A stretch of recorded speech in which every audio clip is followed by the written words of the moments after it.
¿Qué pasa, ceteros? En el vídeo de hoy os voy a enseñar a montar unos sensores electromagnéticos de aparcamiento, que son unos sensores universales que valen para cualquier coche, que no necesitan perforar y que son además súper baratos. Os podéis encontrar por AliExpress y os voy a dejar el enlace aquí abajo.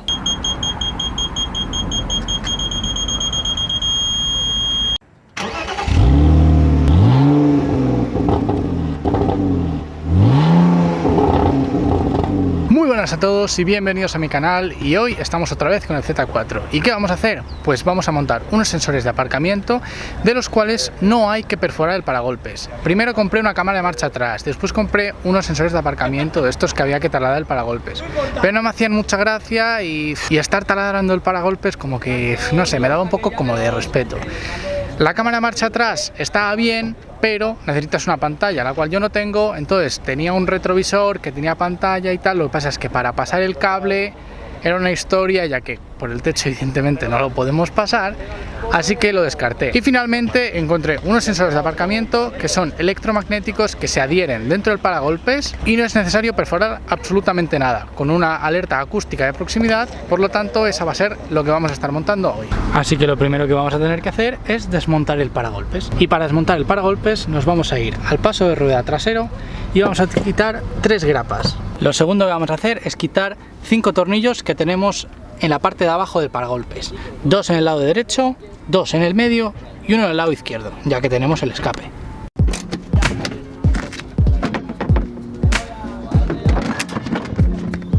Con cuidado.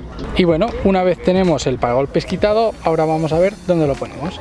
Que por cierto, ¿habéis visto qué matrículas tan chulas? Pues gracias a No Todo es Detail las tenemos. Son una pasada, y si queréis que os hagan unas matrículas de diseño propio, podéis hablar con él. Los faros no es necesario quitarlos. En este caso los hemos quitado para trabajar más cómodamente. En caso de que lo queráis quitar, os vais adentro del maletero y aquí vais a tener 3 tornillos. 3 tuercas, que como podéis ver son esa y esta. Y bueno, estos son los sensores que vamos a estar montando. Son de AliExpress y cuestan 10 euros. En caso de que queráis montar unos sensores de aparcamiento normales, ahí tenéis los cuadraditos, que sería donde tendríais que taladrar para colocarlos. Ahí vais a encontrar una tapa pasamuros para que pasemos los cables. Le tenemos que hacer una pequeña perforación y pasar el cable por dentro. Lo dejamos colocado así y de esta manera podremos conectar el cable a la centralita y tener el cable dentro del coche. Y bueno, con un buscapolos ponemos el negativo en alguna zona que toque el chasis, el positivo lo vamos probando en las conexiones que tenemos aquí y vamos metiendo la marcha atrás hasta que logremos saber cuál es. Cuando se nos enciende la bombilla, sabremos que esa es la marcha atrás. En este caso es el de más a la izquierda. Evidentemente, para que se nos encienda la bombilla necesitaremos que alguien esté poniendo la marcha atrás. Con un robacorrientes vamos a poner el positivo del sensor de marcha atrás a la luz de marcha atrás.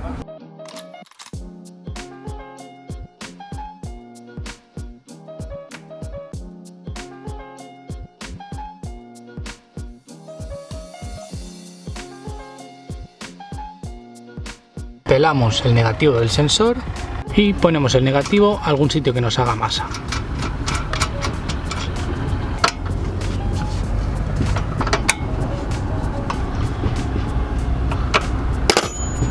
Limpiamos bien la zona para que se adhiera bien la cinta electromagnética de los sensores. Pues ahora vamos a pegar la cinta, así que tenemos que saber que en el caso de este coche va a ir de la parte derecha hacia la izquierda. Y lo vamos pegando poco a poco por la zona que previamente hemos dejado limpia.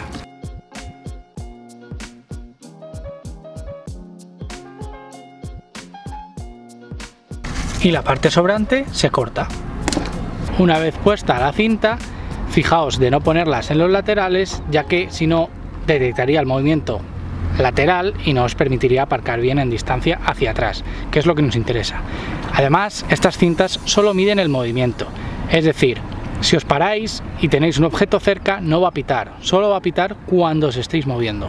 Y una vez tenemos todo montado, vamos a probar cómo funciona, aunque previamente hemos comprobado que funcionaba. Montamos todo de vuelta.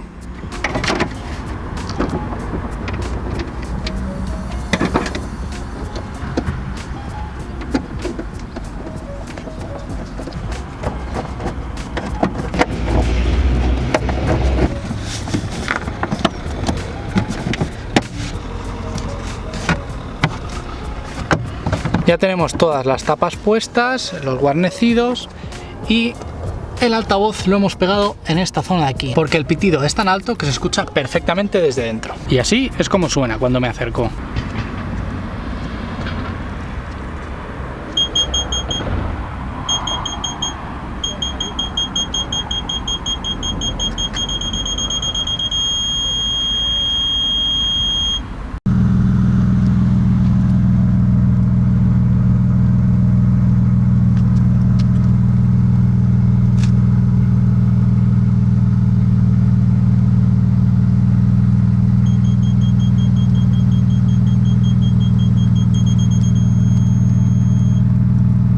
Como he comentado a lo largo del vídeo, una de las principales ventajas de estos sensores de aparcamiento es que no necesitas ni perforar, ni taladrar el paragolpes, ni nada. Son de llegar y poner, y son muy sencillos de instalar. Además, los conectas a la luz de marcha atrás y siempre que pongas la luz de marcha atrás están activados, pero durante el resto del tiempo no, lo cual es muy guay. Además, son muy baratos. Como he dicho antes, vais a tener el enlace aquí abajo en la descripción y en el primer comentario, tanto de Amazon como de AliExpress. Pero tienen algunos inconvenientes, como por ejemplo que solo detectan el movimiento. Es decir, si el coche está parado y tenéis un volardo aquí, los sensores de aparcamiento no van a pitar, ¿vale? Solo van a pitar cuando el coche se mueva. Es decir, cuando al moverse el coche detecta que aquí hay un objeto y ahí se van a poner a pitar. Por lo tanto, son menos fiables que unos sensores de aparcamiento convencionales debido a que podéis tener un susto si estáis parados y creéis que no hay nada detrás. Entonces ese es uno de los inconvenientes. Otro de los inconvenientes es que como detectan el movimiento, si tenéis agua o está lloviendo, van a detectar las gotas de lluvia. Por lo tanto, cuando ponéis la marcha atrás y está lloviendo, se van a poner a pitar un poco a lo loco, ¿vale? Y os vais a llevar algún que otro susto porque vais a decir, joder, pues se supone que no tengo nada detrás, o van a pitar a destiempo, o en fin. Que cuando estáis acercándoos a un coche o a una pared van a pitar correctamente, pero a lo mejor pitan cuando no es debido porque detectan el movimiento de la lluvia. Y bueno, esos serían los dos principales defectos que tienen estos sensores de aparcamiento. Por lo demás, la verdad es que está bastante bien, yo estoy muy contento, llevo 8 o 9 meses con ellos instalados y sin duda se los volvería a poner, vamos, en todo momento porque me ha facilitado bastante el aparcamiento trasero de este coche, que es un poquito extraño a la hora de calcular distancias. Y nada, con esto os dejo, suscribíos si os ha gustado para traeros más contenido de este tipo, para ver cómo avanza el proyecto Miata y bueno, en fin, un montón de cosas que vamos a hacer al Z4 y nos vemos en el siguiente.